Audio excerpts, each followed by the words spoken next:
Bismillahirrahmanirrahim. Assalamualaikum warahmatullahi wabarakatuh. Asbahna wa asbahal mulku lillah walhamdulillah la ilaha illallah wahdahu la syarika lah. Lahul mulku wa lahul hamdu wa huwa ala kulli syai'in qadir. Asbahna ala fitratil Islam wa kalimatil ikhlas wa ala dini nabiyyina Muhammadin sallallahu alaihi wasallam wa ala millati abina Ibrahim hanifa wa ma kana minal musyrikin.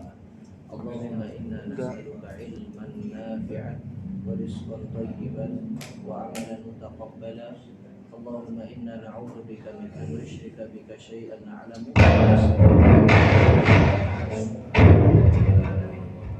Bapak Ibu jamaah yang semoga dirahmati Allah, berbicara tentang permasalahan waris adalah berbicara mengenai permasalahan waris adalah salah satu pembahasan yang sangat sensitif karena ini berkaitan dengan peninggalan dari orang yang sudah wafat, entah itu kerabat kita atau bahkan orang tua kita. Namun biar bagaimanapun ini tetap harus diurai. Benang kusut ini harus tetap diurai dan diselesaikan karena ini menjadi hak masing-masing ahli waris dan tanggung jawab orang-orang yang berkepentingan di situ untuk menyelesaikan sesuai dengan yang Allah inginkan. Membagi waris itu mudah, Pak, karena tinggal kita menghafal, kemudian kita tahu alurnya. Selesai dalam waktu kurang dari 10 menit. Yang berat dan yang sulit itu sampai berbulan-bulan bahkan bertahun-tahun itu adalah memberikan pengertian kepada ahli waris yang belum paham dan memberikan pencerahan atau menyampaikan ilmu itu agar mereka itu tahu dan paham dan kemudian bisa menerima. Ini yang berat, bahwa bagian adik perempuan atau anak perempuan itu adalah setengah dari bagian saudara laki-lakinya, atau anak laki-laki mendapatkan 2 kali bagian daripada anak perempuannya. Demikian juga kakak kepada adiknya yang berjenis kelamin perempuan. Tidak semua ahli waris itu mau menerima keputusan ini dengan dalih, saya kan yang ngurus bapak, saya kan yang ngurus ibu, kenapa bagian saya lebih sedikit daripada mas? Mas kan ngerantau di Jakarta, mas nggak tahu suka dukanya ketika kami di sini sampai kami kemudian kekurangan. Memang secara ekonomi orang tuanya ini nggak meninggalkan uang, Pak, tapi yang ditinggalkan adalah tanah sabrak-abrak sekian puluh hektar. Kan nggak mungkin kalau cuma mau beli, mohon maaf, mungkin beli beras saja harus jual tanah, kan kecil banget kemungkinannya gitu. Karena apa? Jualnya ini susah dan itu lama. Makanya kadang mereka harus sampai pinjam sana, pinjam sini, kemudian menjalinkan surat-surat tanahnya. Pada akhirnya tidak ketemu titik bagaimana solusinya. Ini sebetulnya mudah sekali. Ya, kalau misalkan podcast seperti ini disampaikan kepada kami, saya akan berikan solusi, gampang selesaikan. Tetap 2:1. Nanti kakaknya yang laki-laki kita minta jenengan ikhlas enggak kalau menghibahkan sebagiannya untuk adiknya. Karena faktanya jenengan enggak di sini. Gitu. Bapak sakit, ibu sakit, yang bawa ke rumah sakit adiknya. Lontang-panting adiknya, nginep di rumah sakit nunggu rawat inap adiknya. Jenengan tinggal terima jadi. Cobalah dibuka kebijakannya hatinya. Memang bagiannya 2:1 tapi bagian jenengan yang lebih banyak tadi, apakah jenengan berkenan untuk memberikan ke adiknya? Sudah, nggak masalah, selesai, Pak. Nah, cuman kalau adiknya tetap nggak terima, nggak bisa, tetap harus bagi rata, itu lain cerita. Nah, inilah yang kemudian harus diberikan pengertian dan pencerahan bahwa hukum Allah itu di atas segalanya. Makanya pembahasan waris ini ada hubungannya erat dengan tauhid dan akidah. Jadi tidak serta-merta ini adalah pembahasan fikih atau pembahasan fikih ibadah atau pembahasan otak-atik cara menghitung keuangan pasca ditinggal wafat oleh orang tuanya, tidak. Tapi dalam pembahasan waris ini kental sekali dengan pembahasan akidah.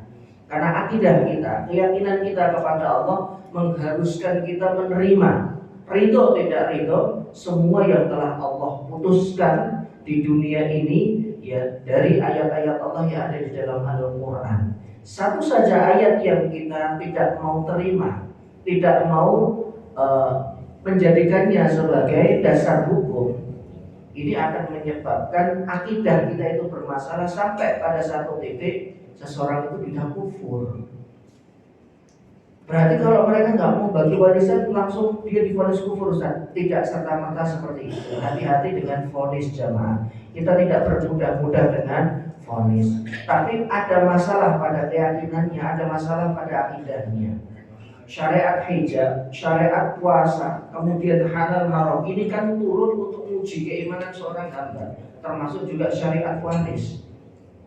Ada orang yang masya Allah ibadahnya itu bagus sekali. Ya. Umroh hampir tiap 2 bulan atau 3 bulan sekali. Ya, hajinya sudah 10 kali. Haji furoda terus tiap tahun kan begitu. Kan kalau furoda kan sah-sah saja. Ya, dia bayar dengan harga yang lebih mahal. Ya. Tapi ketika kemudian berbenturan dengan akidah, dengan tauhid, ini kayak semacam loyo begitu ya. Lemah mentalnya, dia tidak bisa kemudian bertahan dengan keyakinan dan akidahnya. Bahwa keyakinan dia itu mengharuskan dia untuk tunduk dengan segala yang telah Allah Subhanahu wa taala tetapkan. Salah satunya adalah ayat-ayat yang ada di dalam surah An-Nisa yang berkaitan dengan waris. Inilah pembahasan yang paling berat dan paling sulit diterima oleh ahli waris yang lainnya. Makanya butuh proses. Waris itu tidak serta-merta datangkan ustaz, kemudian ustaznya disuruh bagi ya sesuai dengan hukum syar'i, tapi ketika hati dan iman dari orang-orang yang menjadi ahli waris ini juga tidak disiapkan. Ustadznya pulang, gimana? Ntar dulu deh, nggak selesai juga. Tapi kalau dua-duanya ini berjalan, ilmunya berjalan, pembinaannya berjalan, mereka juga ke masjid datang.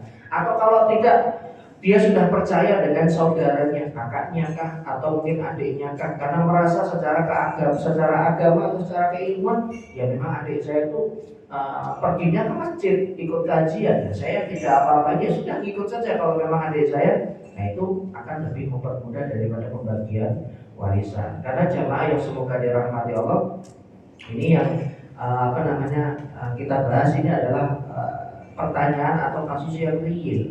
Dan ini banyak sekali yang tidak paham dan tidak tahu ya. Assalamualaikum Ustaz, ibu saya meninggal dunia dan saat ini kami akan membagi warisan. Ibunya wafat. Kemudian dia mengatakan kami 5 bersaudara dan saat ini hanya tinggal 3 orang. Jadi sudah 2 orang meninggal daripada saudara kandungnya. Saya, kakak perempuan dan adik saya yang tersisa.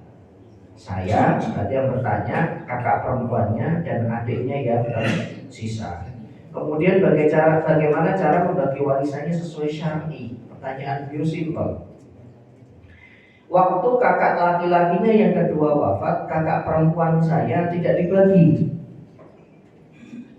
Jadi pas yang nomor 2 meninggal, itu kakak perempuannya yang nomor 3 itu tidak dibagi. 1, 2, 3, 4, 5. Ya, jadi ada 5 bersaudara. Apakah benar yang seperti itu? Apakah langsung dibagi dengan kakak dan adiknya?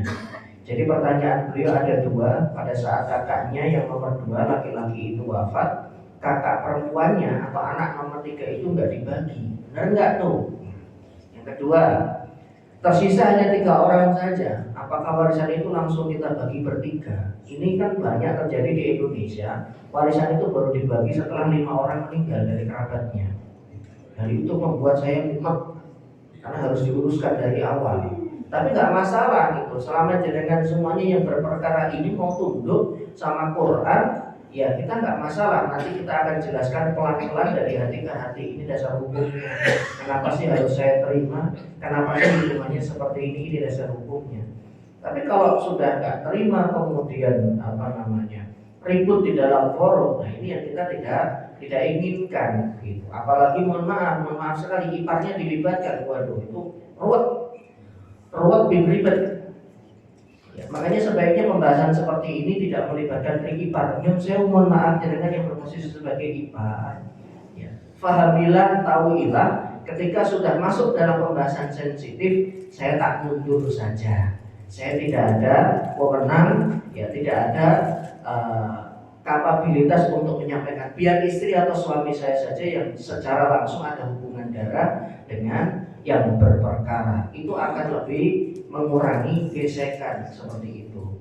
Ya karena ya kita nggak memungkiri masing-masing kita memiliki kebutuhan, apalagi kalau sudah kebutuhannya mendesak, soal hutang kah atau soal yang lainnya. Nah itu jangan mau setengah itu sedikit, udah cuma dapatnya 20 juta dipotong setengah, belum nanti kalau ada pajaknya kan sekarang naik 25%. Nah repot kan, jadi nggak dapat apa-apa kan begitu.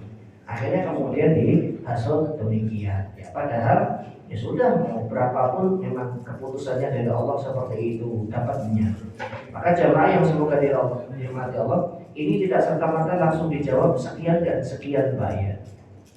Saya biasanya mengurai dulu, mengurutkan. Kalau jawaban dari versi saya selesai. Tapi kan nanti yang penanya nggak tahu, kan kok bisa jadi begini, hitungannya seperti apa. Maka diurutkan dulu agar beliau ketika nanti menyampaikan kepada kerabat yang lainnya juga runtut dan urut. Si ini terhalang, si ini tidak dapat, loh bagiannya ini kenapa tidak dapat, itu kan harus dijelaskan. Karena terkadang orang itu tidak mau menerima karena tiba-tiba loh kok sekian. Tapi ketika diurutkan, ketika dijelaskan dengan rinci tahapan demi tahapannya, ya kemudian beliau paham dan tahu, dari sinilah kadang bisa membuka hati sehingga kemudian bisa menerima. Oh ya sudah kalau memang seperti itu. Karena dari ustadz lain kok langsung Anda nggak dapat, loh kenapa saya nggak dapat? Oh saya adalah cucunya, bisa jadi seperti itu. Tapi ketika dijelaskan memang cucu, tapi kemudian panjenengan terhadap oleh ahli waris lain yang lebih dekat. Siapa? Anak laki-lakinya almarhum yang masih hidup. Baik, jamaah, ya dalam menyelesaikan sengketa di atas ada beberapa tahapan dan perlu dirinci terlebih dahulu berapa anggota keluarga yang telah meninggal, dan pada saat fulan itu meninggal siapa yang masih hidup. Siapa yang lebih dulu meninggal? Karena yang sudah dulu wafat tak nggak dapat.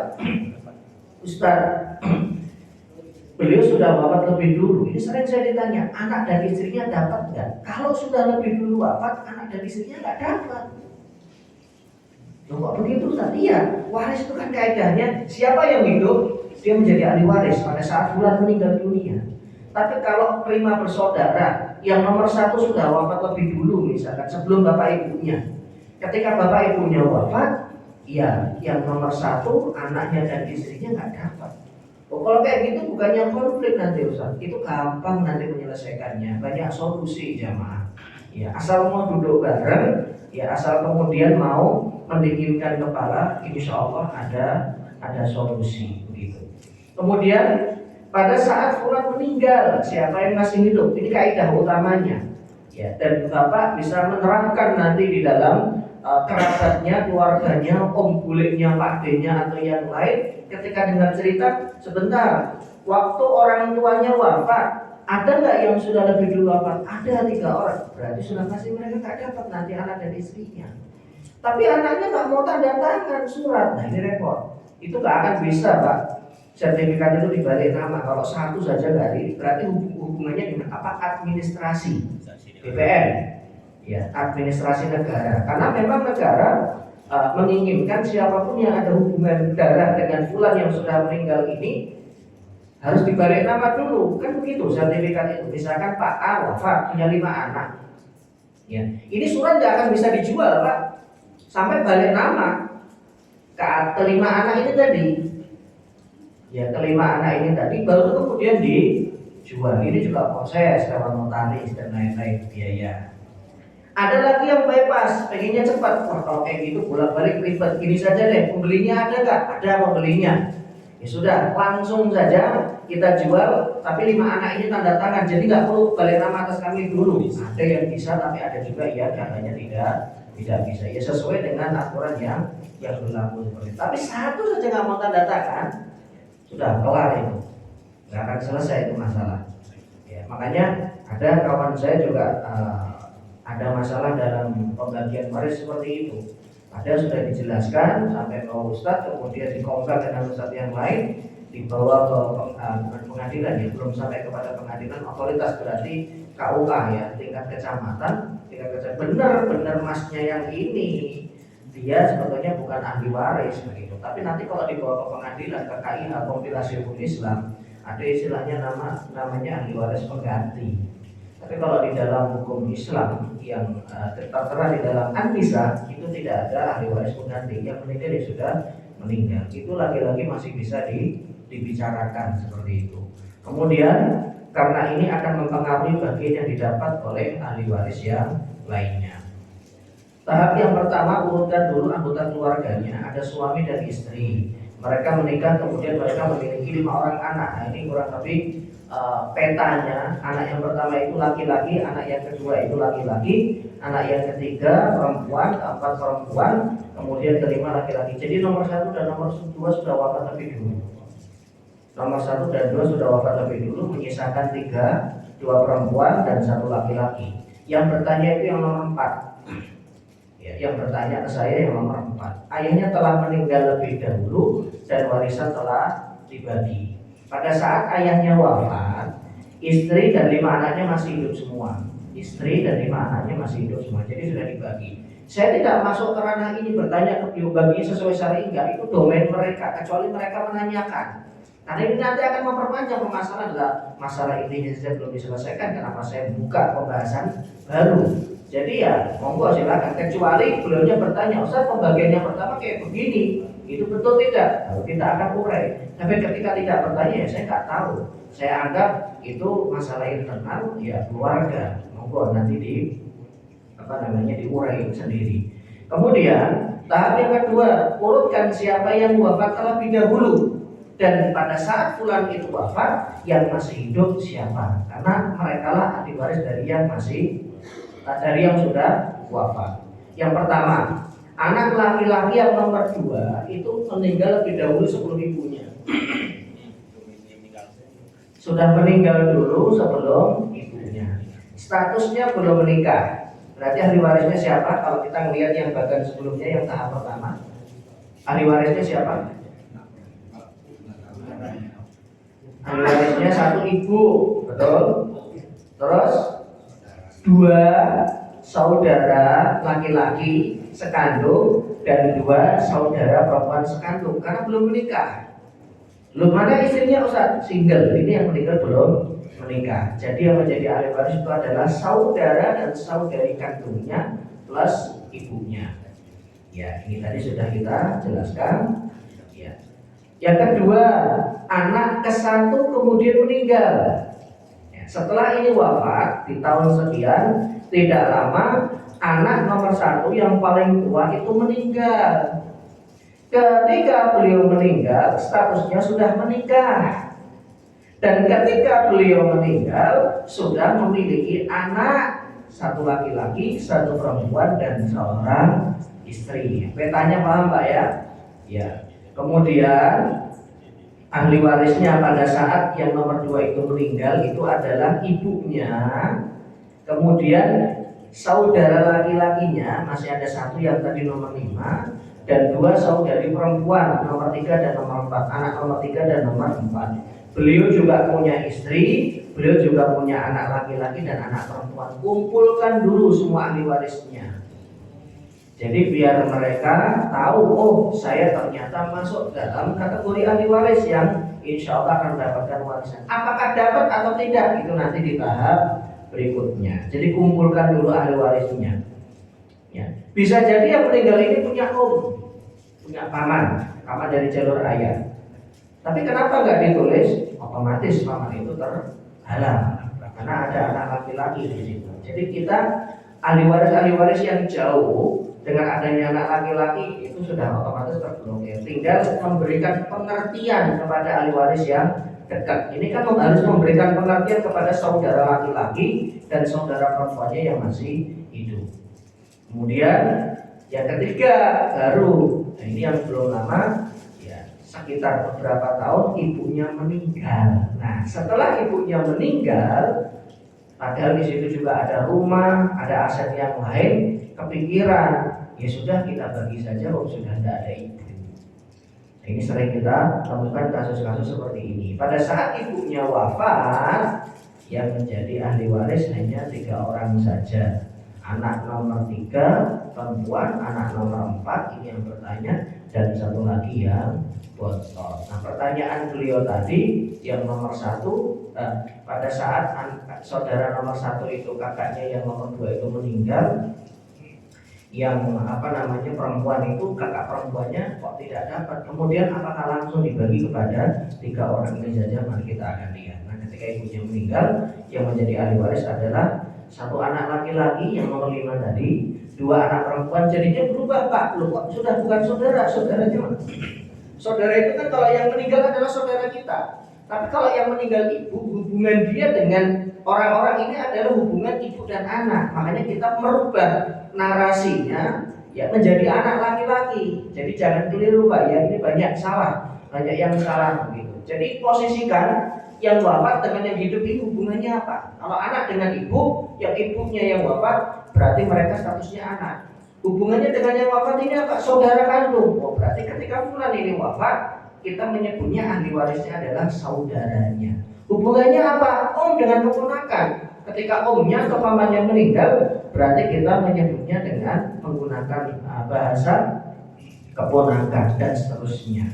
Satu anak laki-laki, dua anak perempuan. Kan nomor 3 dan nomor 4 perempuan. Anak laki-laki ini yang nomor 5. Kemudian menantu. Menantu ini istrinya nomor berapa? Menantu yang nomor berapa istrinya? Anak nomor berapa? 1. Yang nomor 2 kan belum menikah tadi, Pak. Kemudian cucu laki-laki. Ini cucu dari anak nomor 1. Dari anak laki-laki. Dan 1 cucu perempuan dari anak laki-laki. Ini harus dijelaskan dari anak laki-laki atau perempuan. Karena semua cucu dari anak perempuan itu mereka tidak mendapatkan atau tidak menjadi ahli waris. Hanya yang dari jalur laki-laki saja. Jadi jalur waris mereka terputus hanya sampai ibunya. Ke bawahnya mereka tidak. Loh, apakah mereka masih bisa dapat warisan? Ustaz, bisa. Tapi jalurnya dari arham, itu kerabat tapi jauh. Nah, nanti kalau sudah furud muqaddarah nggak ada semua, asobah juga sudah tidak ada, nah mereka baru bisa dapat warisan. Tapi ini jarang begitu ya. Baik. Yang berikutnya, masukkan rumus pembagian ashabul furud. Memang agak lama ini karena kita mengurutkan. Kalau hitungan kami ya tak selesai. Tapi kan ini jawaban ini bukan untuk kami. Justru jawaban ini lebih dibutuhkan oleh penanya agar penanya ini nanti bisa menjelaskan kepada kerabatnya. Ini loh runtutannya. Makanya kita buat ya urutan atau runtutan sedemikian agar beliau paham dan nanti bisa menjelaskan kepada kerabatnya. Yang pertama, anak laki-laki nomor 2 meninggal. Beliau belum menikah statusnya dan belum memiliki warisan, entah itu mobil, entah itu rumah, karena sudah bekerja ya, karena sakit atau karena kecelakaan. Pada saat fulan nomor 2 ini meninggal dunia, siapa ahli warisnya? 1, ibunya jelas. Ibunya menjadi ahli waris. Berapa bagian ibunya? Berapa bagian ibu? Berapa, Pak? Sepertiga. Karena belum memiliki keturunan. Harusnya sepertiga. Tapi ini ada rumus yang lain, tidak mendapatkan sepertiga, menjadi 1/6. Loh, kok bisa, Ustaz? Nah, ini ada. Ya. Ibu, ini salah saya, mendapatkan sepertiga, belum saya edit. Ya. Karena apa? Karena ada saudara. Jadi ibu itu mendapatkan 1/6 kalau yang meninggal dunia belum menikah. Ya. Dengan syarat tidak adanya sejumlah saudara. Ini kan punya saudara. Ini salah, belum saya edit. Ya. Jadi 1/6 yang betul itu adalah 1/6 karena adanya sejumlah saudara. Berarti kan masih ada 2 saudara laki-laki dan 2 saudara perempuan seperti itu. Kemudian 2 saudara laki-laki dan perempuan mendapatkan asobah binafsihi. 1/6 itu kan sekitar 16,6%. Sisanya diambil oleh saudara laki-laki dan saudara perempuan. Mereka mengambil bersama-sama. Statusnya adalah asobah bil ghair. Nah, bagaimana membaginya? Laki-laki mendapatkan 2 kali bagian dari perempuan. Gimana, Pak, cara membaginya asobah bil ghair?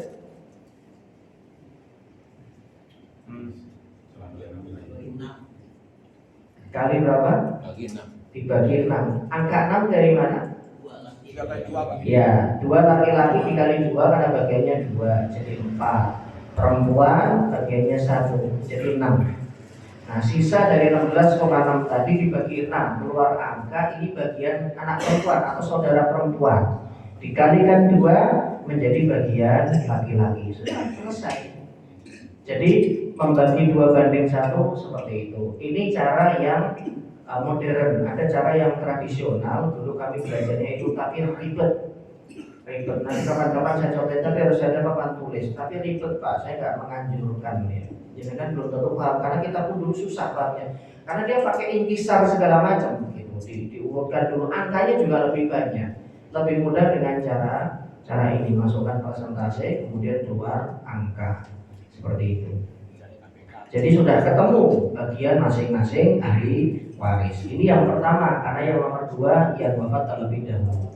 Baru tahap yang berikutnya adalah yang nomor 3. Jadi yang nomor 2 dapat bagian, yang nomor 1 dapat bagian warisan dari yang adiknya nomor 2 yang lebih duluan wafat.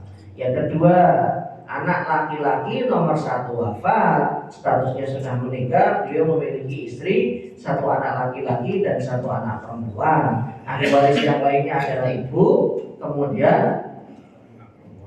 saudara perempuannya berapa? 2, saudara laki-lakinya 1. Ya. Ahli warisnya adalah ibu mendapatkan 1/6, kemudian istri almarhum dapat berapa? 1/8. Kemudian saudara laki-laki dan perempuannya terhalang oleh 1 anak perempuan, 1 anak laki-laki saja. Jadi pertanyaan saya, warisannya melebar tidak? Keluar dari keluarga inti tidak? Tidak. Ini konflik relatif lebih bisa diredam. Tapi coba saya ganti pertanyaannya Pak. Beliau nggak punya anak laki-laki, hanya ada 1 anak perempuan saja. Saudaranya dapat nggak? Dapat. Melebar nggak? Melebar. Potensi konflik nggak? Potensi. Kalau mereka nggak sadar, ini enak aja mau dikuasain sendiri. Kan saya udah belajar ilmu waris, itu kan nggak ada anak laki-laki, ilmu apa? Saya dapat bagian. Betul, tapi kan nggak perlu begitu juga bahasanya, narasinya ya kan. Kalau sama-sama paham, duduk saja baik-baik, tanpa Anda bersuara. Mereka ini kan karena kita nggak ada anak laki-laki, jadi ya mbak atau adik kemungkinan dapat. Cuman kondisinya ini rumah kalau kita jual kemudian kita bagi-bagi, kami nggak punya tempat tinggal. Nah, terus bagaimana solusinya? Dari pihak almarhum menyatakan begini saja, kita rupiahkan, nanti kita bayar cicil kepada saudaranya, selesai. Tapi jangan kemudian saklek juga 1 bulan tolong mana ini lah. Ini yang kemudian merusak begitu ya. Ketika sama-sama memahami dan ini menjadikan sebagai tanggung jawab, insya Allah selesai. Ternyata beliau berbaik hati. Ini mbak, saya nggak tega. Sudah bagian saya ibahkan ke mbak saja. Saya buat surat pernyataan, masya Allah. Karena mereka dibaikin, memang hatinya awalnya baik. Akhirnya kemudian dibalikin lagi. Dan saya menemukan kasus seperti ini Pak. Tinggalnya di daerah Durensa, ada jamaah juga. Beliau nanyakan gimana Ustaz kalau soalnya begini. Nah, saya bilang ibu harusnya mereka dapat karena ibu nggak ada anak laki-laki. Akhirnya sudah sampai pengadilan dan mereka di pengadilan membuat surat pernyataan kalau mereka melepaskan diri sebagai ahli waris. Jadi dihibahkan Pak. Bahasa simpelnya adalah bagian mereka sudah diterima tapi kemudian dihibahkan. Kami sudah cukup, kami tidak tega dengan keponakan kami, sudah biar buat pendidikan mereka atau yang lain. Wah, masya Allah indah sekali. Ya, kalau bisa seperti itu, dimana nggak semua orang kan hatinya dilembutkan sama Allah begitu kan. Enak aja 1 M dihibahkan. Enak aja. Bila perlu kita kejar sampai ujung dunia. Nah, emang situ yang ikut kerja kan enggak segitunya gitu ya, kadang begitu. Ya, apalagi mohon maaf kebutuhan banyak mendasar, apa-apanya sudah naik, apa-apanya mahal. Ini kan konflik itu kompleks begitu, banyak banyak bumbu-bumbunya, banyak sisi-sisi dari kehidupan dia yang juga ikut masuk ke dalam ranah ini. Padahal harus dipisah terlebih dahulu. Ini murni pembagian warisan. Soal kebutuhan, hutang dan lain-lain itu nanti yang sewu Pak ya. Kalau kita sudah paham, ini yang paling susah ini ngerem nafsunya. Ayo sih aja kadang mempengaruhi orang yang lain. Dia nggak punya anak laki-laki, ini kita bertiga nih. Kita ini aja membuat surat pernyataan bersama bahwa warisan itu adalah ada hak kami di sana. Memang betul. Makanya dua pihak ini harus diedukasi. Gitu. Dan juga tolong dilihat, beliau baru meninggal sekitar 1 minggu atau 2 minggu. Ya, beri waktu untuk berkabung terlebih dahulu. Memang baiknya langsung segera dibagi. Kalau kita berbicara saklek, fulan meninggal hari itu warisan dibagi.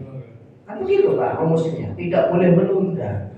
Tapi kan musuh tego gitu loh. Jadi dari sini kemudian yang berbicara adalah hati nurani. Kok ya tega? Mereka lagi ngurus pemakaman, kemudian kita sudah berilah waktu 1 bulan atau mungkin 2 bulan, baru ketika beliau sudah membuka pembicaraan, baru diselesaikan baik-baik seperti itu. Jadi kalau tidak ada anak laki-laki, warisan itu sudah pasti akan mulai baik. Kemudian kita lanjutkan masalah ini. Ibu mendapatkan 1/6, kemudian saudara laki-laki dan perempuan semuanya terhalang, istrinya mendapatkan 1/8. Ya, anak laki-laki dan anak perempuan mengambil bagian asoba bil ghair, nanti 2/1 bagiannya seperti itu. Selesai. Nah, warisan seperti apa atau aset mana yang dibagikan kepada ahli waris ini? Yang pertama adalah aset beliau karena beliau bekerja atau beliau punya usaha. Yang kedua adalah warisan yang didapatkan dari adik nomor 2 yang lebih dulu wafat. Yang menjadi soal kan warisan saja mereka belum, karena warisan dari yang anak kedua belum dibagi. Dia punya rumah, dia punya rumah di daerah Ujung Gede misalkan, atau di daerah Cilebut misalkan. Kan banyak orang-orang Jakarta yang punya aset begitu. Dia memang belum menikah, tapi dia sudah mempersiapkan rumah. Tapi qadarullah kemudian umur kan tidak ada yang tahu dan asetnya itu belum dijual. Nah ternyata kakak yang nomor 1 belum mendapatkan warisan, sudah wafat terlebih dahulu. Nah kalau kasusnya seperti ini, maka kakak nomor 1 tetap dapat kalau rumah itu nanti dijual, dan ahli warisnya adalah istri dan anaknya. Jangan kemudian dibahasakan, lah itu kakak iparnya dapat sama ponakannya, dia dapat karena bagian suaminya dulu yang harusnya dapat tapi belum dibagi. Nah kalau seperti ini, oke, ini masuk karena memang urutan waris itu kan siapa wafat, siapa hidup, yang hidup menjadi ahli waris yang wafat. Berhubung pada saat itu tidak langsung dibagi, tertunda pembagiannya sampai salah satu ahli waris itu meninggal dunia. Ini namanya pembahasan munasakhot kalau di dalam bab waris. Pembahasan waris ini adalah bab munasakhot. Jadi semakin banyak yang wafat di dalam keluarga itu, ya hitungnya semakin panjang begitu. Harus diurutkan dulu satu persatu dari awal, nggak bisa langsung dihitung sekarang tinggal 3 nih, udah kita bagi aja 3. Tidak bisa seperti itu begitu. Selanjutnya istrinya 1/8, anak laki-laki dan anak perempuan mendapatkan asoba binafsihi. Ini tahap yang kedua, yang meninggal yang nomor 1 ya meninggal dunia dan urutan wafatnya nomor 2. Jadi ibunya dapat warisan dari anak nomor 2 dan ibunya juga dapat warisan dari anak nomor 1 seperti itu. Kemudian yang ketiga, ibunya wafat. Nah, ketika ibunya wafat inilah anak-anaknya baru sudahlah kita bagi. Rumah itu sudah gak ada yang nempati. Ini sebetulnya mereka punya opsi Pak ya, mau dibagi dijual atau dikontrakin juga bisa. Kalau dikontrakin bagaimana nanti bagi hasilnya? Bagi hasilnya sesuai dengan bagian waris yang mereka dapatkan. Jadi tidak melulu warisan itu harus dijual, tergantung kesepakatan ahli waris. Cuman beda, ketika dijual kan nilainya wow, masya Allah Pak. Kan begitu. Apalagi kalau rumahnya di daerah-daerah yang memang padat dan NJOP di situ tinggi. Ya. Rumah yang 100 meter itu nilainya bisa sampai 5 sampai 7 mungkin sampai 10 M. Alih-alih dikontrakkan yang mungkin setahun hanya 10 juta atau mungkin 20 juta, 20 juta dibagi masing-masing ahli waris, dapatnya cuma 2, 3 juta, maksimal mungkin 5 juta. 5 juta itu kan mereka yang dapat 25% atau seperempat. Nah kalau bagiannya nggak ada yang segitu, itu kan pasti nilainya kecil begitu. Nah ini monggo musyawarah internal, maunya bagaimana? Apa dikontrakkan saja kemudian jadi aset, ya, setiap bulan menghasilkan, atau mau sekalian dijual dapat gede? Saat keputusannya adalah dijual, tapi satu orang yang tidak setuju dia mau jadi aset. Nah kalau yang lebih banyak kebutuhannya dijual, ya dia bisa apa? Atau kita sepakat untuk tidak menjual, tapi ada satu orang yang pengennya dijual karena memang beliau membutuhkan. Ya mau bagaimana lagi, kan ini kan soal kebutuhan begitu. Ya, kalau bagiannya bisa dibeli atau dibayarin sama kakaknya atau ahli waris yang lain, is oke. Tapi kalau sama-sama memang kondisi ekonominya juga pas-pasan, ini kan berarti memang mau kamu harus dijual. Ini jual rumah ini kan nggak kayak jual gorengan, Pak. Jual rumah itu susah, mungkin berbulan-bulan, bertahun-tahun. Orang ngecek, lihat, cocok nggak cocok mundur, nggak cocok harga, nggak cocok lokasi misalkan, atau mungkin suratnya belum SHM, masih giring, masih perponding, apalagi tanah adat yang hanya pajak-pajak saja yang ada itu kan urusnya lebih panjang prosesnya. Jadi kadang karena hal-hal seperti itu. Ketika ibunya wafat, ahli warisnya adalah menantu. Menantu itu menantu itu bukan ahli waris. Kemudian selain menantu ada satu anak laki-laki, ya kan? Kemudian 2 anak perempuan nomor 3 dan 4. Kemudian ahli waris yang lain 1 cucu laki-laki, 1 cucu perempuan dari anak laki-laki. Lihat ini bagaimana adilnya Allah. Di skema atau bagan urutan sebelumnya, 3 saudara ini terhalang oleh anak laki-laki dan anak perempuan, oleh anak laki-lakinya anak nomor 1. Di bagan ini mereka terhalang oleh anak laki-laki yang cucu ini. Adil kan? Karena memang seperti ini skemanya Allah, yang Allah inginkan. Di satu pos Anda dapat, di pos lain Anda tidak dapat. Nggak ada istilah serakah dalam membagi waris. Begitu. Di pos ini mereka nggak dapat, di pos lain mereka dapat, kan begitu. Kita lanjutkan. Cucu laki-laki dan anak laki-laki tidak dapat, terhalang oleh siapa? Anak laki-lakinya itu tadi yang nomor 5. Tapi ketika yang nomor 1 meninggal dunia, yang nomor 5, nomor 3 dan 4 terhalang oleh anak-anak ini. Ketika neneknya meninggal dunia, mereka yang terhalang. Adil kan? Adil. Ini bukan rekayasa. Kalau yang buat manusia mungkin nggak akan bisa seperti ini. Tapi ini kan aturan Allah yang bikin begitu ya. Makanya tidak terjadi kontradiksi. Semua syariat, semua hadis sahih, semua ayat Quran ketika menurunkan satu hukum itu mustahil kontradiksi. Loh kok ini dapat lagi, kok ini dapat lagi. Di sana dapat kosan, di sini dapat. Ini nggak adil kok. Itu pembagian kita.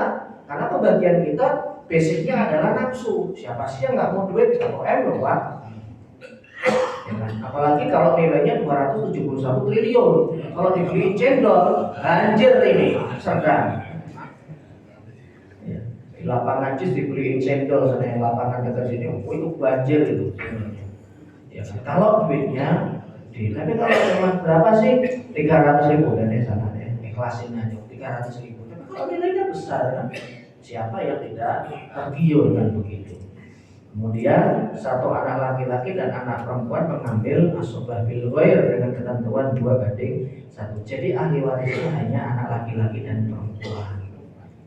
Ya, pertanyaannya adalah aset mana atau warisan mana yang dimiliki ibu ini yang dibagikan kepada mereka? 1, yang ditinggalkan suaminya, atau 2, yang dimiliki oleh beliau sendiri padahal beliau pada saat itu juga bekerja. 3, aset yang anaknya yang keluarga. Anak nomor 2 dulu Pak. Aset yang beliau punya dari anak nomor 2, rumah yang di Bojonggede itu. Dan rumahnya sampai detik ini belum dijual. Ya kan? Kemudian aset warisan dari anak nomor 1. Kemudian sudah Jadi aset beliau dari sumbernya ini dari 4 dibagikan kepada anak laki-laki dan anak perempuannya yang masih hidup. Semuanya sudah sesuai dengan porsinya masing-masing. Kesimpulan dari jawaban pertanyaan di atas, ya bagaimana cara membagi warisannya tadi sudah kita urai pembagiannya. Waktu kakak laki-laki nomor 2 wafat, kakak perempuan saya tidak dibagi, benar tidak? Seperti itu. Yang nomor 2 itu kan belum menikah, harusnya dapat. Yang nomor 1 yang wafat, mereka baru nggak dapat karena terhalang oleh anak laki-lakinya. Jadi salah, ada kedoliman di situ. Hanya orang lain diambil. Ini berpotensi terjadi kedoliman karena semua saudara kandung mendapatkan warisan selama tidak ada yang menghalangi mereka. Apakah langsung dibagi dengan kakak dan adiknya? Tidak bisa. Harus diurutkan lebih dulu, ya. Karena ada hak dari anak dan istri dari kakak pertama yang belum ditunaikan ketika suami dan ayahnya meninggal dunia, dan suaminya menjadi ahli waris daripada adiknya yang nomor 2, kan begitu. Sehingga bagian mereka harus diberikan terlebih dahulu. Berhubung orang yang sudah wafat dititipkan kepada anak dan istrinya sebagai ahli waris daripada almarhum anak nomor 1 yang sudah wafat di atas, seperti itu. Nah, Ustaz, itu kan bagian-bagiannya. Kalau ada nilainya tinggal dimasukkan Pak, rumusnya Pak. Rumusnya tinggal dimasukkan. Misalkan bagian mereka 1/6, bagian mereka sekian persen. Nah, kalau misalkan dalam bentuk nominal uang atau tanah tinggal dimasukkan, itu gampang. Kalau sudah ketahuan masing-masing bagiannya berapa, insya Allah itu lebih mudah. Tinggal dimasukkan rumus-rumus yang ada. Ini contoh yang berikutnya. Seorang duda keren dengan 2 anak laki-laki. Ya, ini mau dipahami pertanyaannya. Menikah dengan seorang janda yang memiliki 1 anak perempuan. Pertanyaan saya, anak laki-laki dari duda dan anak perempuan dari janda ini mahram bukan? Kenapa bukan Pak? Kan mereka menikah Pak. Ya? Mahram karena pernikahan. Jadi ketika duda dan janda ini menikah, 2 anak laki-laki dan 1 anak perempuan ini menjadi mahram. Boleh pegangan tangan, boleh berduaan, boleh dibonceng. Pertanyaan saya bukan dudanya loh Pak, anak bawaan mereka loh. Mahram tidak? Hah? Nggak boleh nikah karena bapak ibunya nikah. Mereka ada hubungan darah enggak? Kalau nggak ada hubungan darah, mahram bukan? Mahram karena pernikahan. Mahram karena pernikahan Pak. Yang menikahkan bapaknya. Iya. Karena itu Pak. Jadi anak laki-laki dan anak perempuan ini nggak boleh saling menikah. Nggak boleh Pak, karena bapaknya dengan ibu bukan perkawinan Pak. Dalam pernikahan. Masya Allah, ini para ulama berbeda pendapat ini. Karena harus dibikin bahasa masail Pak. Iya, itu saya lihat di pesantren-pesantren nanti ini tuh Pak, pesantrennya luar biasa. Kalau sudah berdebat mereka, saya nggak bisa itu, hujahnya apa? Itu seru, itu hidup ilmiahnya. Ini kan kayak begini kan enak, nggak ada yang ngantuk. Ya. Jadi mahram bukan? Mahram karena apa? Ya, saya jelaskan. Bapak dan ibunya menikah, maka yang menjadi mahram itu adalah anak laki-lakinya dengan ibu sambungnya itu mahram. Sebaliknya anak perempuannya dengan bapak sambungnya mahram. Gak boleh dinikahi ketika ibunya pisah. Tapi antar anak ini mereka tidak ada hubungan darah. Mereka bukan mahram. Mereka bisa saling menikah, cuma di Indonesia tidak lazim. Itu Pak. Kan yang menjadi patokan boleh dan tidak boleh nikah itu ada hubungan darah atau enggak. Baru ketika 2 orang ini menikah, kemudian lahir 1 anak laki-laki. Ini dengan kakaknya yang bawaan dari bapak mahram, karena hubungannya hubungan darah. Dari siapa? Bapaknya. Nah, yang perempuan ini ada hubungan darah juga, mahramnya dia. Kalau yang perempuan nyebutnya saudara seibu, kalau yang laki-laki, kalau yang 2 laki-laki ini menyebutnya saudara seayah. Tapi antar laki-laki ini dua ini saudara kandung, kan begitu. Nah, ini untuk mengurutkan posisi waris, jenengan harus jelas dulu yang seperti ini. Sebetulnya masalah mahram itu bukan hubungannya dengan waris. Ahli waris tidak mesti bisa jadi mereka bukan mahram karena tidak ada. Jadi ini satu pembahasan yang berbeda. Waris sendiri, mahram sendiri. Ini saya ngaco saja Pak, biar hidup majelisnya. Dari pernikahan ini mereka dikaruniai seorang anak perempuan dan seorang anak laki-laki. Antar mereka menyebutnya apa? Antar ini? Kalau yang Ya enggak. Saya enggak nanya yang di atas, yang ini dulu. Antar ini kandung. Karena satu bapak satu ibu. Ya. Kalau dengan anak bawaan ibunya, perempuan tadi, apa istilahnya kita menyebut? Saudara tiri itu Indonesia apa? Dalam hukum waris nggak boleh begitu, Tiri. Apa? Saudara atau saudari seibu. Kalau dengan yang dua laki-laki bawa depannya saya. Ini lingkaran yang mereka itu bisa saling mewarisi syarat dan ketentuan berlaku. Pertanyaan saya, kalau bapaknya meninggal, duda, ini saya opo di sini dulu ya bapak paham. Kalau dudanya meninggal, ahli warisnya siapa? ahli warisnya Istrinya, istri sambung tadi, terus dua anak laki-laki, anak dari janda ini dua. anak dari istri, ya berarti yang satu perempuan. Bukan perempuan laki Pak. Yang ini, Ya. yang perempuan dapat nggak? Loh kenapa nggak dapat Pak? Kasian loh, saya nggak terima nih. Lain nggak ada hubungan darah. Dapat. Lain lumbung Pak ya. Apa ya lain darah? Ini dapat nggak Pak? Karunia loh. Seorang janda dengan satu anak perempuan, dudanya meninggal. Ini anak perempuannya dapat nggak? Dapat Pak. Dapat. Loh kok nggak dapat? Alasannya apa? Kasian dong. Terhalang siapa Pak? Pak, dia kan dikaruniai dapat anak. Kan mereka selevel Pak, sama-sama anak kedudukannya. Gimana? Ya monggo. Yang meninggal kan Bapak Duda, Ya. dapat warisan adalah istrinya. Istrinya. Kenapa dapat warisan? Ya kan dia jadi istri Pak. Oke. Yang kedua anak kalian dikurnia ini, yang dikurnia Allah dan dapat anak perempuan dan Ini. anak laki ya. Nah, terus Yang ketiga anak yang dari istri pertamanya. istri sebelumnya. Terus yang ini perempuan. Enggak ada hubungan, Pak. Oh, nggak ada. Anak perempuan itu Iya, anak dari janda itu Pak. Dia tersinggung Pak kalau dibilang nggak ada hubungan.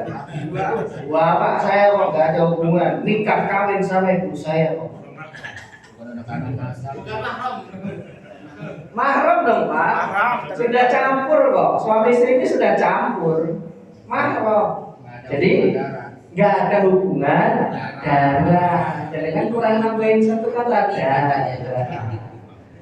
Kalau nggak ada hubungan ya nggak ada hubungan. Ada hubungan, nggak ada hubungan darah karena mereka tidak ada hubungan darah. Sekarang kalau yang meninggal jandanya, jendesnya meninggal. Siapa ahli warisnya? Suaminya Duda. Suaminya, terus satu anak perempuannya, terus Anak kandungnya Pak. Yang dikaruniai dua nih Pak. ya berarti menyebutnya bagaimana? Seorang meninggal dunia, seorang janda meninggal dunia dengan skema seperti ini. Ahli warisnya satu, suami, terus dua, Anak kandungnya. anak kandungnya ada berapa? Dua perempuan satu laki. Dua perempuan satu laki. Kan mereka sekandung ini. Kalau arahnya kalau ke jendesnya kan sekandung, Pak. Ya kan?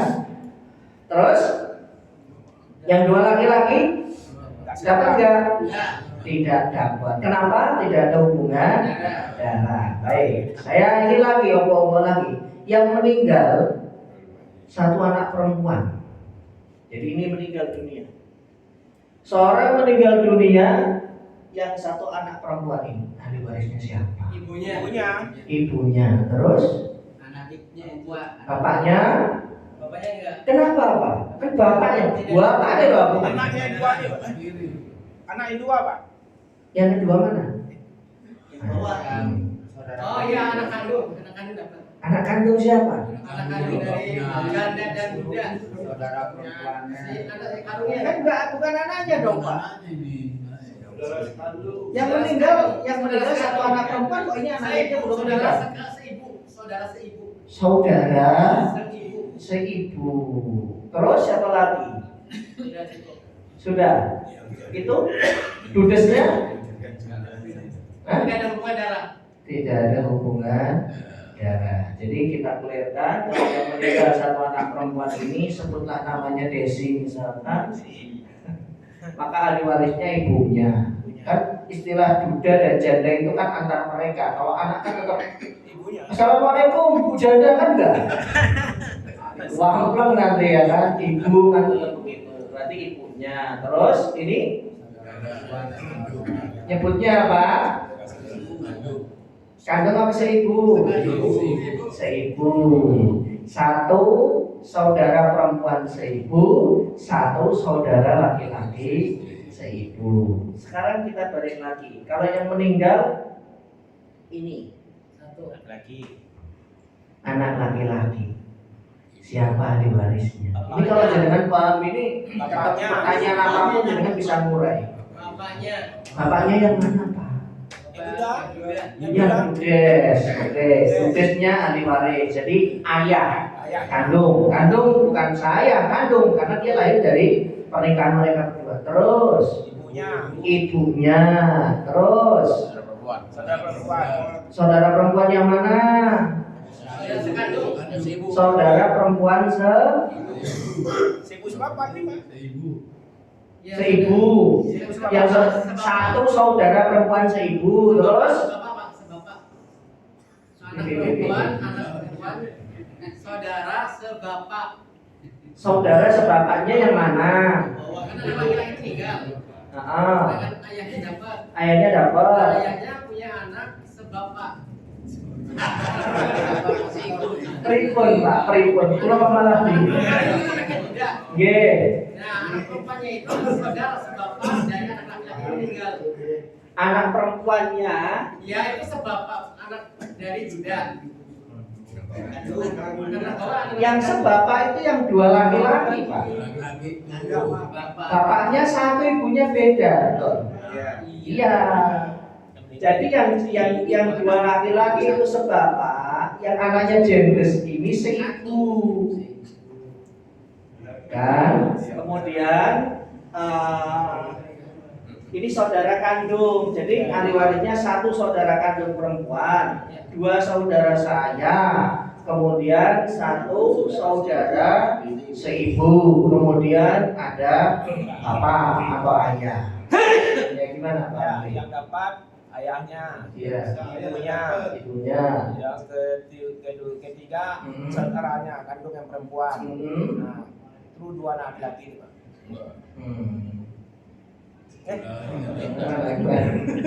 Laki nggak ya?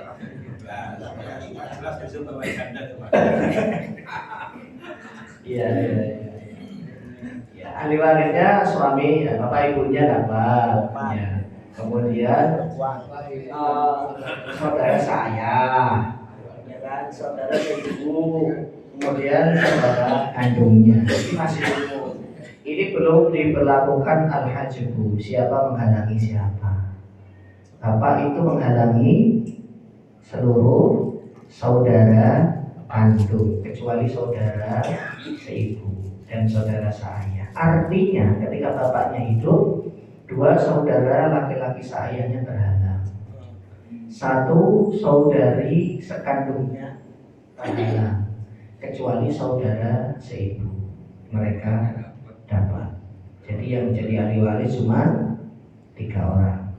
Ayah, ibu, dan saudara sekandung seibu. Saudara sekandung perempuan seibu. Karena rumus al-hajbu itu harus diterapkan. Ini kita belum masuk hitungan Bapak, baru diotak intinya. Jadi kalau dengan paham alur siapa yang menjadi saudara-saudaranya dan yang lainnya, itu mengurainya akan lebih mudah. Ada atau tidak adanya hubungan darah dengan bulan yang meninggal dunia. Baik. sudah masuk waktu syuruk, sampai sini ada yang ditanyakan, silakan. Ada nggak itu kasus yang saya tadi yang janda sama duda, terus anaknya itu anak janda dan anak duda itu menikah, ada nggak kasus? Kalau di Indonesia jangan, mungkin ada banyak. Kalau zaman sahabat atau zaman tabiin ada nggak? Zaman sahabat itu harus dicari tahu dulu, nggak bisa langsung dijeplak. Ya, coba Saya nanti belum kita menangkap cari. ya jawaban yang ini yang mana ya? Yang mana Pak? Yang ini Pak. Yang ini. Nangkap saya. Ya, kan sorter pertama, semua yang ada hubungan darah dengan bulan kita hadirkan. Satu adalah bapak kandungnya, ibu kandungnya yang jendes tadi. Ya. Terus dua saudara laki-laki seayahnya, itu kan ahli waris juga. Kemudian satu saudara kandung perempuan yang paling bawah, satu lagi saudara perempuan seibu. Ini sorter pertama. Sorter kedua, rumus Al-Haji Budi, masukkan ahli waris yang lebih dekat itu menghalangi ahli waris lain yang lebih jauh. Saudara kandung laki-laki menghalangi saudara seayah. Ini berhubung yang meninggal adalah yang laki-lakinya, maka yang bisa menghalangi mereka adalah ayah. Ayah itu menghalangi satu, yang dua anak laki-laki tadi. Ya, selama ayah ada, semua saudara kandung dan saudara seayah itu tidak dapat. Nah, kemudian yang kedua, istri tetap dapat. Kemudian yang ahli waris yang berikutnya adalah saudari seibunya, karena yang menghalangi itu yang ada hubungan darah. Kalau saudari perempuan yang satu ini kan tidak ada hubungan darah dengan ayah, Iya. ya kan? Ya. Makanya dia nggak bisa ngalangi. Mau beda server kan gitu, ya kan? Beda lumbung, gitu kurang lebih. Gitu Pak Budi. Ya. Ada yang lain? Masya Allah. Ya sudah Pak, satu silakan Pak. Saya meninggalkan 9. meninggalkan Sawah. gitu. Sawah, oke. Nah, anaknya 6. Nah, itu pembagiannya itu tiap tahun itu dibilir untuk Hasil dari disewakan, hasil dari profitnya. di ini gantian yang Oh, digarap. tahunnya ganti-ganti nggak sesuai dengan langsung dijual atau pembagian, karena mereka tuh tentang 6 itu laki-laki semua atau ada perempuannya? perempuannya ada 2. Oh, kalau ini ada kekeliruan berarti sama nanti pembagiannya yang perempuan, padahal harusnya perempuan dapat setengah. Terus pertanyaannya? Pertanyaannya kan ya itu kan pembagiannya itu dan sawahnya itu digilir tiap tahun terus gitu. Jadi 2 kali mana Kalau yang laki-laki boleh lah, dia dapat full. Kalau yang perempuan ini nanti sesuai dengan kesepakatan kan harusnya setengah perempuan. Nah, nanti kompensasinya harusnya ada dari yang ahli waris yang lainnya. Kerjaan mereka sama-sama berat, tapi bagian dia kok setengah, kan begitu. Sedangkan dia pasti maunya saya dapat full dong, kita sama-sama bekerja. Nah, bisa disiasati, mungkin kerjaan dia juga setengah agar bagiannya sesuai dengan yang dikerjakan begitu. Dan sebetulnya lebih enak disewakan ke orang lain, tapi monggo sih Pak, itu kan soal selera ya. Gitu. Sudah terjawab belum pertanyaannya? Pembagiannya bagaimana kan dengan saya? pembagian yang sama saudara-saudara ini kan gantian garap tiap tahun. Tahun pertama dua, tiga gitu. Dua. Tahun pertama saudara pertama dan kedua gitu. Tiga kan. Dua gantian 3 sama 4. Dan seterusnya gitu. Oh, sebetulnya nggak masalah Pak, ya ini soal teknis. Pembagian warisan itu soal teknis, yang penting bagian masing-masing sudah dapat, sudah dihitung. Cuman kan di sini ada miss, yaitu menyamakan bagian perempuan itu dengan laki-laki. Nah, makanya bisa caranya nanti surplusnya mungkin subsidi, misalkan tahun pertama dapatnya misalkan 100 juta. Pas yang digarap perempuan juga 100 juta, padahal kan harusnya bagiannya setengah, kan begitu. Bisa nanti kelebihannya diberikan kepada kakaknya kalau ada kelebihan kan begitu. Tapi kalau ternyata kakaknya menghibahkan lagi ya lain cerita. Boleh kan menghibahkan seperti itu. Kalau laki-lakinya garap 2 tahun. betul, laki-laki garap 2 tahun, yang perempuan 1 tahun itu bisa, itu soal teknis. Jadi kalau dihitung 2 ya Pak ya. Laki perempuannya 2. Berarti kan sahamnya 4 kali 28 sahamnya 10. Dibagi 10 nanti keluar angka, itulah bagian perempuan kalau mau dibuat persentase. Tapi kalau dibuat model waktu sekian tahun ya bisa juga. Tapi acuannya adalah yang perempuan itu bagiannya adalah setengah daripada yang laki-laki. Kalau yang laki-laki 1 tahun berarti yang perempuan setengah tahun. Ini kan perlu edukasi agar sampai kepada beliau memahami. Silakan Pak.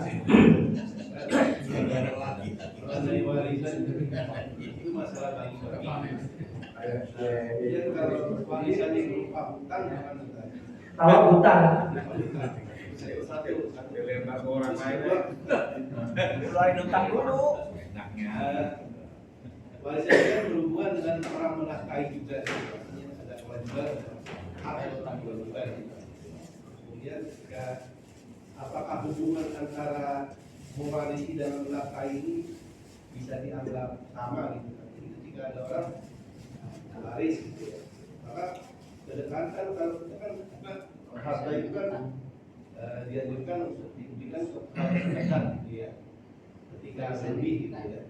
Nah itu apa hubungannya itu yang terdekat itu sama dengan waris ini gitu kan. ya. Dan semakin dekat. Terus Sudah. kan kita perbagian yang tadi saya mau komentar. Kayaknya kayak itu kurang adil kan. Yang mana ya Pak? Yang tadi ketika. Oh yang sawah tadi. Karena kan kalau itu kan berhubungan dengan waktu kan. Ya. Harusnya kan gini. Ketika di situ kan harta itu menghasilkan berapa banyak gitu. Jadi siapapun yang mengolah gitu, tetap aja hubungannya dengan hasil dari situ. Ya. Harusnya ketika dia itu mengolah, dia harus dapat yang bagian olahannya itu. Itu wajib dapat dia. Ya. Nah sisanya itu sebagai margin baru dibagi-bagikan kepada waris. Ya. Jadi nggak ada hubungan dengan kalau laki-laki 1, 2, 3, 6 gitu, atau laki-laki perempuan misalnya dapat 2 tahun, laki-laki yang perempuan tahun, kayaknya nggak bisa gitu kan. Ya. Jadi harus pada waktu itu yang menggarap mendapatkan hak dia menggarap berapa persen, kemudian lakinya baru dia bagi kepada waris. Baik. Saya jawab dulu untuk yang pertama. Yang pertama tadi apa Pak? Oh, Warisannya berupa hutang. Warisan berupa hutang. Kan sebelum warisan itu dibagi, hutang dulu yang diselesaikan. Kalau beliau meninggalkan waris, misalkan warisannya 1 M. Hutangnya banyak kan? Iya, hutangnya 999 juta. Ya udah dibuat nutup dulu, sisanya 1 juta. Inilah yang nanti dibagi waris. Lebih kan? Minus berarti kan? Iya. Begini Pak, begini. Ini panjang sebenarnya masalah hutang ini. Jadi kalau hutangnya 1 M, warisannya 1 M, hutangnya 5 M, bagaimana? Maka 1 M ini wajib digunakan untuk menutup hutang. Sisanya 4 M bagaimana? Ahli waris punya, dalam hal ini anak-anaknya, itu punya hak untuk menjadi ahli waris atau tidak. Paham maksudnya? Jadi kalau dia itu kan hutang bapak saya, karena anak itu tidak berkewajiban membayar hutang orang tua.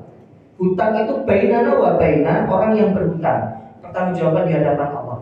Kalau anak itu diberikan rezeki yang lebih, hutangnya 4 M, tapi anaknya punya 100 M, maka anak ini sangat dianjurkan untuk menyelesaikan hutang bapaknya. Nah kalau anaknya penghasilannya cuma 3 juta 4 juta, kalau digunakan untuk nutup, dan kalau itu menjadi beban atau hutang yang diturunkan menjadi warisan, kan kasihan Pak. Itu kan kesalahan orang tua yang jauh banget. Itu kan kesalahan orang tuanya ketika berhutang, apalagi itu pinjol misalnya, atau hutang-hutang yang nggak jelas, semacam maaf untuk judi atau untuk yang lainnya. Gitu. Kalau untuk kebutuhan Pak, untuk kebutuhan makan, insya Allah nggak nyampe 5 M. Ya, ketika nominalnya itu besar dan nominalnya itu tinggi, itu tandanya bukan untuk kebutuhan sehari-hari. Mungkin proyek, ya kan? Seperti itu. Hutang itu diwariskan apabila memang anaknya itu mampu. Kalau kemudian diwariskan dan menjadi kewajiban buat anak, ya kasihan.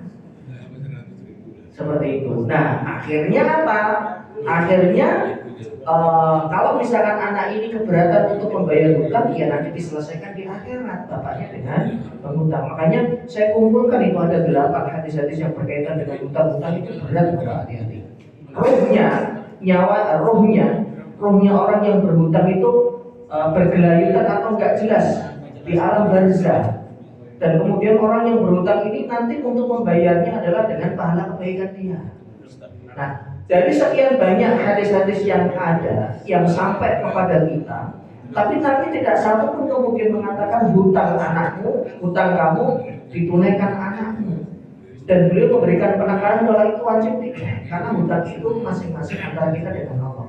Cuma yang sudah beredar di masyarakat untuk almarhum yang sudah meninggal dunia, secara otomatis hutangnya berpindah kepada ahli warisnya. Itu kan karena menjadi uruf kebiasaan diucap ketika mau dikuburkan, jadinya orang berani jadi ahli waris. Padahal aturan itu di dalam agama tidak. Kalau anaknya mampu silakan, kalau tidak mampu jangan sampai anak ini hutang 4M untuk nutup 4M. Coba bayangkan Bapak, itu bisa 7 turunan sengsara semua. Cucunya, wah kurang ngerti, aku punya hutang 4M. Ngerti-ngerti begitu lahir kita saya 4M. Kita kan begitu lahir kan kita punya hutang sebelumnya. Kan kasihan kan begitu. Jadi untuk hutang begitu. Terus yang kedua tadi apa? Yang kedua Pak, saya lupa. Waris dengan nafkah. Waris sendiri, nafkah sendiri. Ya, jadi saudara-saudara ini atau tante atau bibi, ibu masing-masing dapat waris. Misalkan bapaknya meninggal, ibunya dapat waris, anak-anaknya dapat waris. Sudah masing-masing diterima, anak laki-lakinya tetap ngasih nafkah ke ibunya. Bapaknya kan sudah tidak ada. Yang ngasih nafkah kan bapaknya, suaminya, mohon maaf. Berarti bapak dari anak-anak. Maka tanggung jawab itu berpindah kepada anaknya. Jadi waris sendiri, nafkah sendiri. Gitu. Mereka dapat waris. Kalau mereka adalah orang-orang yang oleh agama diberikan beban untuk memberikan nafkah, yang mereka memberikan nafkah. Kemudian untuk yang sawah tadi, memang ini pembahasannya rinci. Saya nggak bisa langsung menjawab A, B, C. Tapi basically semua pembahasan waris itu memang dihitung dulu Pak. Bagiannya masing-masing ketemu berapa, lalu MOU, ada perjanjian. Ternyata MOU-nya adalah garap tanah. Itu kan nanti juga dituangkan di dalam poin-poinnya, bahwa kita anggap misalkan tadi 10, dari 100 berarti anak perempuan itu dapat 10%, anak laki-lakinya dapat 20%. Kalau tanah itu dijual, satu. Kalau tanah itu disewakan kepada orang lain, maka hasilnya juga seperti ini, 10 dan 20 untuk anak laki-laki. Ustaz, kasusnya adalah ini nggak kami jual, nggak kami sewakan, tapi kami garap sendiri. Maka acuan dari 20% tadi, buatlah MOU bareng-bareng, duduk berlima ya Pak? 6 ya? 6. Duduk bareng-bareng ber-6. Sistem penggarapannya itu waktunya bagaimana, tenaganya bagaimana, harinya bagaimana, dalam kurun tahun pertama, tahun kedua, tahun ketiga itu nggak mesti sama, bisa naik turun. Itu bagaimana penyelesaiannya? Ini turunan Pak, nanti di MOU. Begitu, di perjanjian antar mereka. Poin pertama bahwa kami mengerjakan ini bareng-bareng secara tenaga, hasilnya ya kami bagi seperti ini. Tapi kan secara peruntukan waris memang bagiannya seperti itu. Soal dia nanti digarap, silakan itu dirembuk lagi MOU ya, dan itu yang menjadi acuan adalah waris. Kelar kok insya Allah. Kalau masing-masing tahu dan masing-masing paham perjanjiannya seperti apa. Mungkin dari 6 anak itu ada yang saya nggak ada waktu yang garap, kamu aja yang garap, nanti bagian saya yang 20% itu bagi hasil, bisa seperti itu. Gitu. Jadi itu soal teknis. Baik, saya tutup dulu, nanti kalau ada yang mau. Tadi ada bahwa warisan itu, utang itu tidak bisa diwariskan. Kemudian kalau ada orang beriman yang meninggal, kalau berhubungan piutang kita urusan ahli waris itu tadi kan nggak boleh Kebiasaan. ya kebiasaan. Orang. Solusinya gimana? Solusinya? Baik, solusinya adalah tetap disampaikan kepada anaknya atau ahli warisnya. Nyuwun sewu mas, bapak jenengan punya hutang. Berapa? Hutangnya 1 juta sama saya. Dia ada duit 100 juta. Oh nggih pak, saya selesaikan. Bisa. Jenengan bapaknya punya hutang berapa? 10 juta. Waduh pak, saya ekonominya susah begini. Kalau misalkan saya cicil 100.000 bagaimana? Tapi ternyata ada anak yang saya nggak mampu pak, jangankan cicil 100.000 buat makan saja saya susah. Apakah dia disuruh ngutang?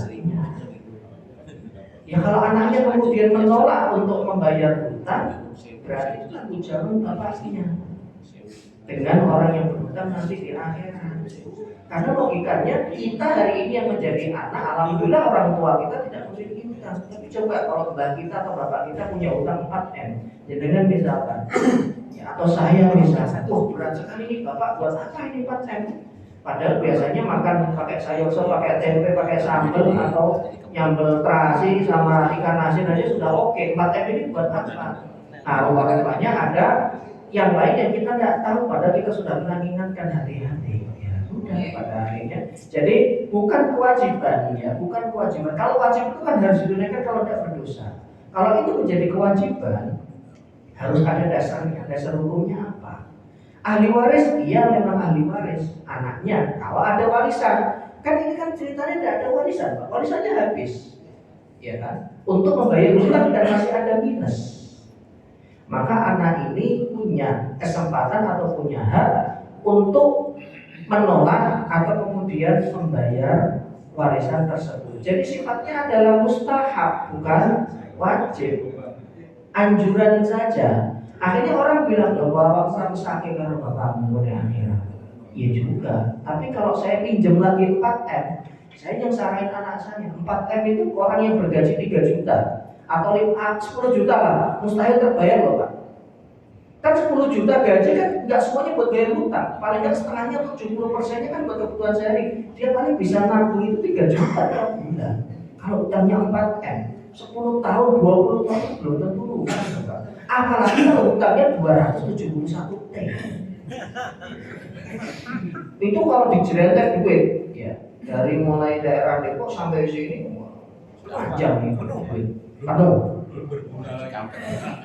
Ya, jadi seperti itu. Nanti saya share hadis-hadisnya terkait dengan piutang ke Pak Haji Bambang karena yang saya simpan nomornya beliau. Insya Allah nanti saya share hadis-hadisnya bahaya hutang, dan dari hadis-hadis itu dan penjelasan ulama tidak ada benang merah yang kemudian mengharuskan karena mewajibkan, hanya himbauan saja. Itu bapak. Ya, kalau hutangnya 1 juta 2 juta saya mampu saya bayar. Kalau 1M 2M konsepnya birrul walidain Pak ya. gimana? Konsepnya birrul walidain. Tapi kalau kan gini Pak, orang tua yang berbuat maksiat, anak itu tetap wajib berbakti. Bapaknya minum, ngombe misalkan, gaple, anaknya disuruh ambilin bapak makan, dia nurut. Anaknya pun ketika nasihati bapaknya, bahasanya tetap harus halus. Kalau itu jangan. Kalau perintahnya maksiat enggak, tapi nolaknya harus. Tongyang, beli tongyang. Enggak, kalau perintahnya maksiat enggak, tapi caranya harus halus. Nah, soal dosa beliau terkait dengan hutang, itu tanggung jawab beliau dengan Allah Azza wa Jalla. Kalau kita mampu mau dibayar, dicicil, tapi kalau kita nggak mampu, ya kan ada pengadilan akhirat. Tapi kan kasihan, karena kita sudah ingatkan. Akhirnya kan gitu. Sama halnya dengan mohon maaf yang saya, bapaknya yang berbuat dosa, bapaknya yang mampu ngombe, bapaknya yang main gaple. Kita sebagai anak wajib mengingatkan, bapak yang saya jadinya sudah sepuh, kok masih begini, meskipun mulai berarti Allah bocah. Ya sudah, terus kita kamprong bapak kita, dosa Pak, nggak boleh. Itu wajib kita tetap berbakti. Ketika beliau berbuat dosa, meninggalkan kewajiban, itu nanti hisab beliau sama Allah, sama aja dengan hutang ini seperti itu. Cukup Pak ya, nanti disambung lagi lewat di luar majelis. Subhanallah wa bihamdihi asyhadu an la ilaha illa anta astaghfiruka wa atubu ilaik. Assalamualaikum warahmatullahi wabarakatuh. Waalaikumsalam.